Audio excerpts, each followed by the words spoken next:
আসসালামু আলাইকুম সম্মানিত ভিউয়ার্স, আশা করি সবাই ভালো আছেন, সুস্থ আছেন এবং নিরাপদ আছেন।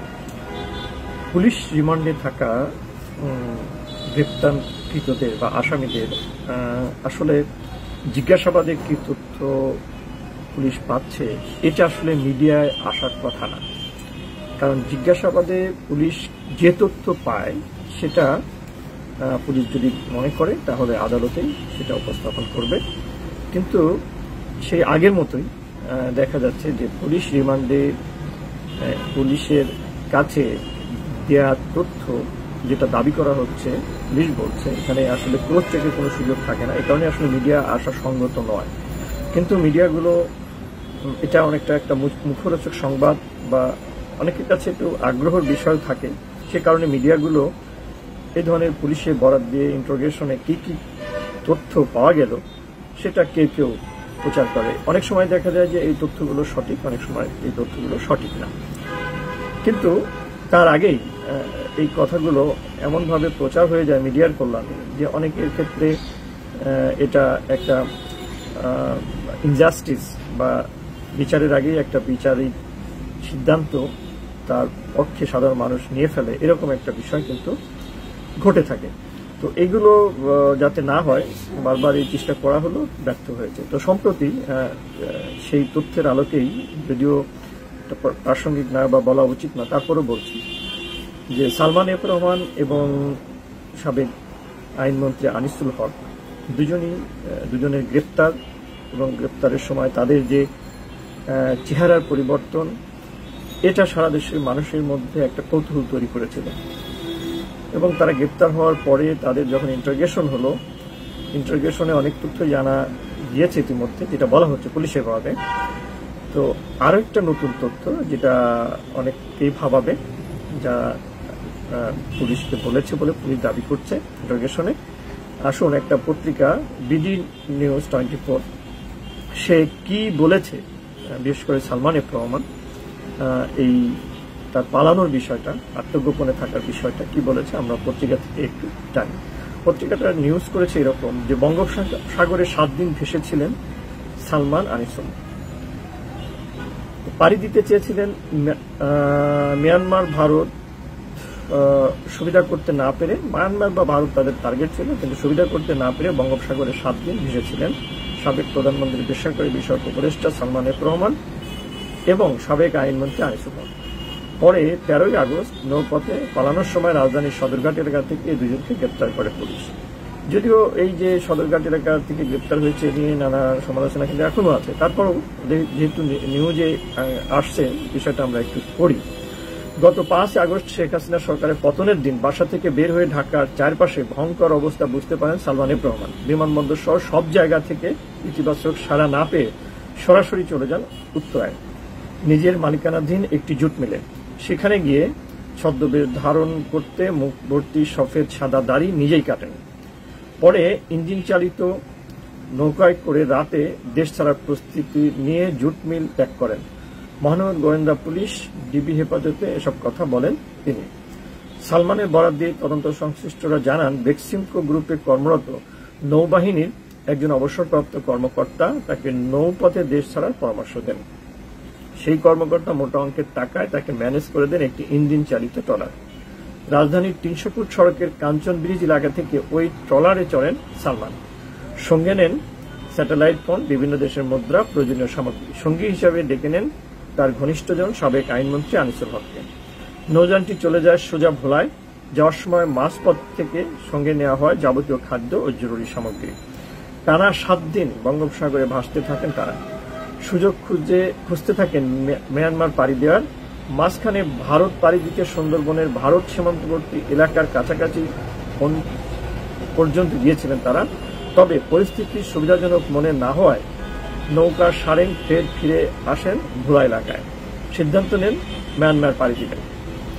কোস্টগার্ড সদস্যরা শুরুতে সালমানকে চিনতে পারেনি বলে দাবি করেন সালমান। বলেছেন, সেভ করার পর তিনি নিজেই নিজেকে চিনতে পারছিলেন না।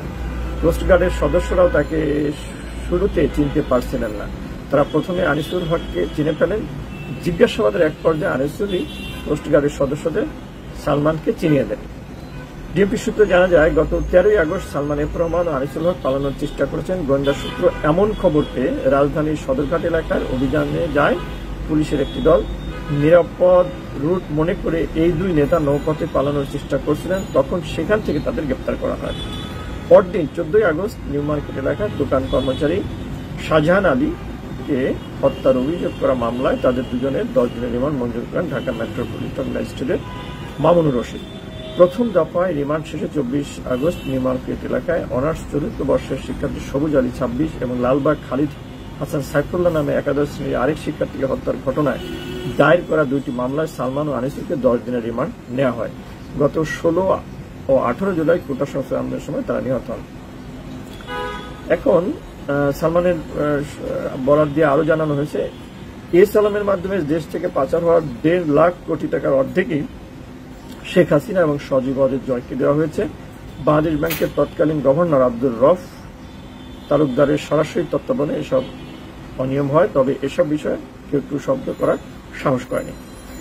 তো মূল বিষয় হলো যে সালমান এফ রহমান ও আনিসুল হক শেখ হাসিনা সরকারের পদত্যাগের পরেই তারা একটা ভয়ঙ্কর বিপদে পড়ে যায়। তারা কিভাবে নিজেকে আত্মগোপন করবে বা দেশ থেকে তারা কিভাবে বের হয়ে যাবে এই নিয়ে দুশ্চিন্তায় পড়ে যায় এবং তারা চেষ্টাও করেছে। চেষ্টা করে সালমান এফ রহমানের যে চেষ্টা, সেই চেষ্টাতে সে আনিসুল হককে সাথে নেয় এবং সে একটা ট্রলার ভাড়া করে কোথায় যেতে চেয়েছিল, মায়ানমারে। কিন্তু তারা সাহস পায়নি, বিশেষ করে কোস্টগার্ডের কারণে। তো তারা আবার ফিরে আসে, হট করে তারা আবার ফিরে আসার পরে এবং গোয়েন্দা সূত্রে পুলিশ যখন জানতে পারে তখন তাদেরকে যে অবস্থায় আমরা গ্রেপ্তার দেখেছি সেটা হয়।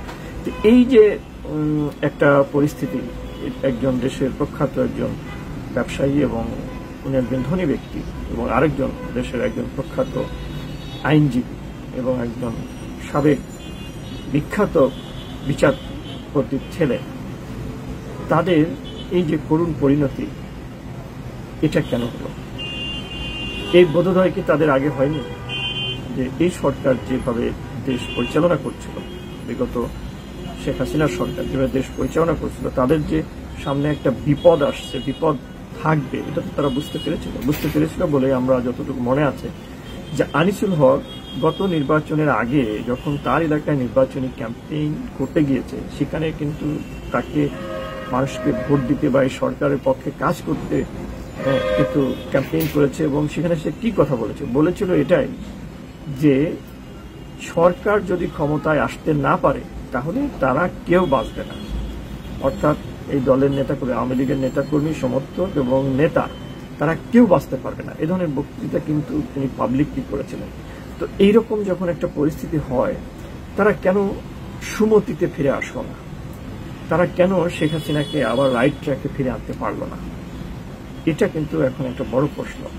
বরং তারা শেখ হাসিনা যে পদ্ধতিতে রাষ্ট্র পরিচালনা করেছেন, যে পদ্ধতিতে দমন নিপীড়ন করেছেন, যে পদ্ধতিতে অন্যায় অবিচার করেছেন, যে পদ্ধতিতে মানুষের মুখ বন্ধ করে দিয়েছেন, যে পদ্ধতিতে নির্বাচনী ব্যবস্থা বন্ধ করে ফেলেছেন, মানে আওয়ামী লীগ ছাড়া আর কি ক্ষমতা আসতে পারবে না, নির্বাচনে সবাই অবাধে ভোট দিতে পারবে না, এই যে একটা ক্ষেত্র, এই যে একটা চরমতম একটা অবস্থা তৈরি করেছেন, এটার জন্য এই নেতারা কিন্তু সুস্পষ্টভাবে বুঝতেন যে এগুলো ভুল এবং এগুলো করলে তাদের সামনে মহাবিপদ আছে যদি এই সরকার ক্ষমতায় না থাকে।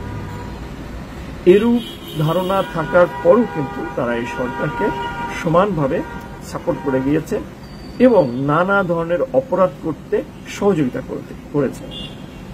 আজ সেই আতঙ্ক থেকে সরকার শেখ হাসিনা পালিয়ে যাওয়ার পরেই তারা কিন্তু একটা মহাসমুদ্রে পড়েছে এবং এখন বোঝা যাচ্ছে তারা বাস্তবেই সমুদ্রে পড়েছিল, বাস্তবেই তারা সমুদ্রের মধ্যে হাবুডুবু খাচ্ছিল এবং তাদের আসলে আর গ্রেপ্তার বরণ করা ছাড়া আসলে কোনো উপায় নেই। এবং অনেকেরই তাই, যারা গ্রেপ্তার হয়নি তারাও যদি সাধারণ মানুষের সামনাসামনি পড়ে যায় তাদের পরিস্থিতি কি হবে এটা বলা কঠিন।